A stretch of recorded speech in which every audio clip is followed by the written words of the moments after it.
Cyber নিরাপত্তা আইন বাতিল করা হবে জানিয়ে আইন উপদেষ্টা অধ্যাপক আসিফ নজরুল বলেন, নতুন আইনে হবে সাইবার সুরক্ষাকে ভিত্তি করে পর্যায়ক্রমে বাতিল হবে সব কালাকানুন। আর তথ্য উপদেষ্টা নাহিদ ইসলাম বলেছেন, এই আইন বাতিলের আগ পর্যন্ত এই আইনে যেন আর কোনো মামলা না হয় সেই ব্যবস্থা নিতে হবে। রাজধানীতে বিচার ও প্রশিক্ষণ ইনস্টিটিউটে সাইবার নিরাপত্তা আইন নিয়ে আলোচনা অনুষ্ঠানে তারা এসব কথা বলেন। এয়ার বাদল জানাচ্ছেন বিস্তারিত।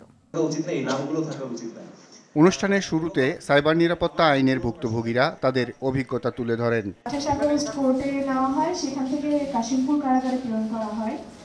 তারপর 2023 সালের 16 ফেব্রুয়ারি আমার প্রথমবারের মতো হাইকোর্টে জামিন হয়। 4 থেকে 5 বার নিম্ন কোর্টে জামিন চাওয়ার পরও জামিন পাইনি। এ সময় বক্তারা এ আইনের সংশোধন নয়, বাতিলের দাবি তোলেন।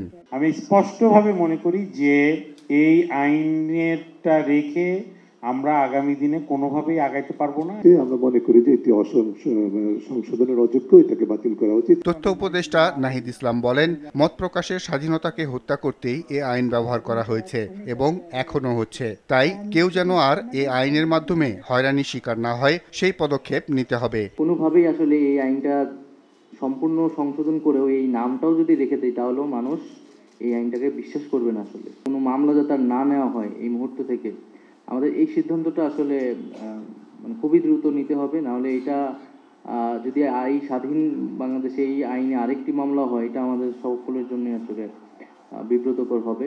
আইন উপদেষ্টা বলেন, পর্যায়ক্রমে এ আইনে দায়ের হওয়া সব মামলা প্রত্যাহার করা হবে, তবে এক্ষেত্রে ভুক্তভোগীদের আবেদন করতে হবে। আমার মনে হয় অবশ্যই আমাদের ডিজিটাল সিকিউরিটি অ্যাক্ট বাতিল করা উচিত, সেদিকে আমরা যাব। ঠিক এই মুহূর্তে পুরাটা বাতিল করব নাকি স্পিচ অফেন্স সব বাতিল করে দিব, সেটার ব্যাপারে আমি একটু, সাইমুম আছে, তারপর আমাদের মাহফুজুল হক সুপন আছে, তারা বিষয় বিশেষজ্ঞ, তারপর একদম আরও যদি কোনো বিষয় বিশেষজ্ঞ দেখে থেকে আমরা কথা বলে নিব। বাট আলটিমেট এটা বাতিল হবে।